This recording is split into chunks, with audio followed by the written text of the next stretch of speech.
ញ្ញាគ្រីសនេះមកបាទវានឹងកាត់ផ្ទៃខាងក្រោយឲ្យយើងបន្ទាប់មកបើសិនជាខ្ញុំចង់ដាក់ពណ៌របស់វាខ្ញុំចូលទៅបង្កើត shape មួយបាទសួស្តីបងប្អូនទាំងអស់គ្នាអញ្ចឹងនៅក្នុងវីដេអូនេះខ្ញុំសូមមកតប comment បងស្រីម្នាក់គាត់បានសុំពីវិធីបដូរពណ៌ខាងក្រោយឬក៏ background របស់យើងនៅក្នុងរូបភាពអញ្ចឹងដើម្បីដូរបានយើងចូលមកកន្លែង picture format បើសិនជាយើងដូរពណ៌របស់វាទៅតាមកន្លែង color នេះគឺវាអាចនឹងបដូរផ្ទៃមុខរបស់យើងពណ៌មុខរបស់យើងទៅជាស្អាតឬក៏ឡើងពណ៌អីផ្សេងៗទៅអញ្ចឹងយើងអាចដូរបានទេអញ្ចឹងយើងត្រូវកាត់ background សិនយើងចូលកន្លែង feature format ដដែលចូលកន្លែង remove background នេះមកបន្ទាប់មកចូលកន្លែងសញ្ញាបូកនេះអញ្ចឹងយើងទៅឆក់កន្លែងដែលបាត់មកវិញបាទយើងឆក់វាមកបន្ទាប់មកកន្លែងកៅអៅនេះខ្ញុំសូមឆក់វាមកទៀតបាទអូខេបាទអញ្ចឹងពេលយើងឆក់មកកន្លែងខ្មៅវានឹងយកឲ្យវិញមិនថាខ្មៅមិនថាសបាទ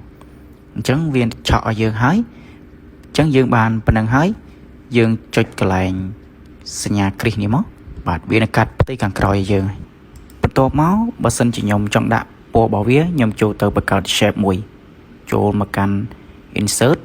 បន្ទាប់មកខ្ញុំយក shape អញ្ចឹងខ្ញុំសូមយកជ្រុងនេះចុះបន្ទាប់មកខ្ញុំសូមអូស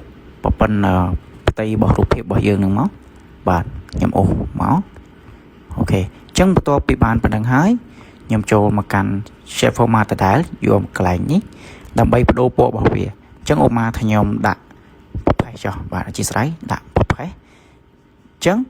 បានប្រផេះហើយបើយើងចង់លេងតាមកេមរបស់វាទាំងអធិស្ឋានជុំវិញកេមរបស់វាហ្នឹងបាទឧបមាថាខ្ញុំចង់លេងពណ៌បៃតងបាទអញ្ចឹងតាមកេមវាហ្នឹងវានឹងចេញពណ៌បៃតង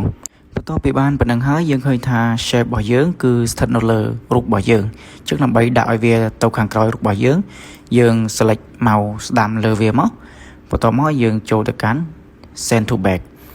ហើយវាអត់ទាន់ដាក់តឲ្យយើងខាងក្រោយទេយើងចូលកន្លែងនេះសិនហើយបន្ទាប់មកយើងចូលកន្លែងនេះដើម្បីឲ្យវាស្ថិតនៅខាងក្រោយរបស់រូបយើងបាទអញ្ចឹងបន្ទាប់ពីបានប៉ុណ្ណឹងហើយយើង select ទាំងរូបភាពរបស់យើងទាំង shape របស់យើងហើយយើងចូលកន្លែង picture format មកយើងចូលកន្លែងនេះដាក់គ្រប់បាទអញ្ចឹងកន្លែងហ្នឹងមានន័យថាយើងឲ្យវាចងជាគ្រប់បញ្ចូលគ្នាយើងអាចអូសតាណាក៏បានយើងអាចព្រិចព្រមតាមចិត្តរបស់យើងបាទ